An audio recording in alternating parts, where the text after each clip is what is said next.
Sami from Pakistan. Assalamu alaikum, Sheikh. Salamullah. Sheikh, my question is, what's the ruling regarding giving adhan in the year of a newborn? I checked in a couple of places. In books from Dar es Salaam, it says you should give. On Islamic Q&A, it says you should give. But one sheikh from University, Medina University, he told me that this is based on Da'if Hadith, and it's better not to give adhan. Can you please share your opinion on this? I will, inshallah, akhi. I will. Okay. Any more questions? No. Okay. Brother Sami from Pakistan is asking about the issue of giving the adhan in the right ear of a newborn. And this was mentioned as a prophetic sunnah. And Ibn al-Qayyim, may Allah have mercy on his soul, mentioned it in his book about the newborn. And a lot of the scholars mentioned it. But as you know, as Muslims, we have foundations to go back to.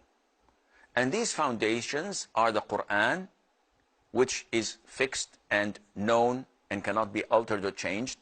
And then there is the Sunnah of the Prophet ﷺ, which completes, which explains, which elaborates and clarifies a lot of the Quran. However, the Sunnah, there is what is authentic and there is what is not authentic.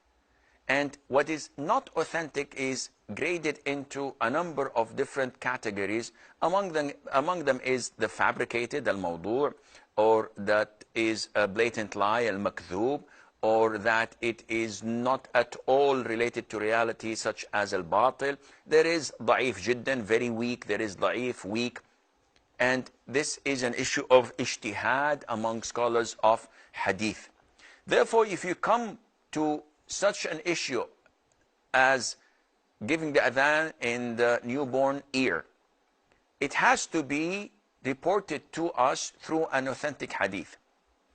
And when we cross-examine the narrations and the chain of narrators, and we look into what the scholars of this science have judged it to be, we find that they say it is not authentic.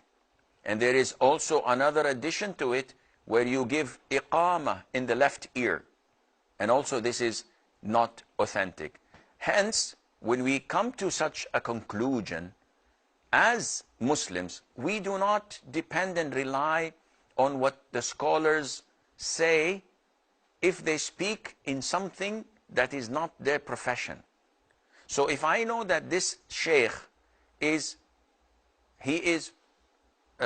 speciality is in tafsir, and his knowledge is so vast and huge in tafsir, but he admits himself that I'm not good in fiqh.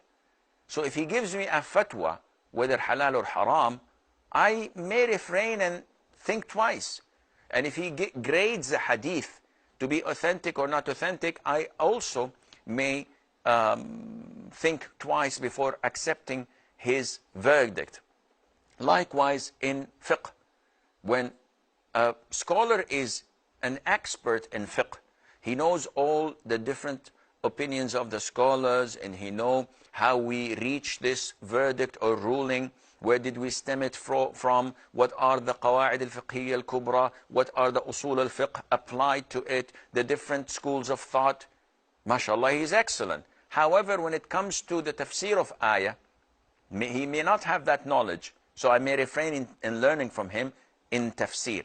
Or when it comes to grading a hadith, whether it's authentic or not, as we have here in this issue, then I also may refrain from that. So when we go to the scholars of hadith, the specialists in this science, they tell us that the hadith is not authentic, and this is the correct opinion.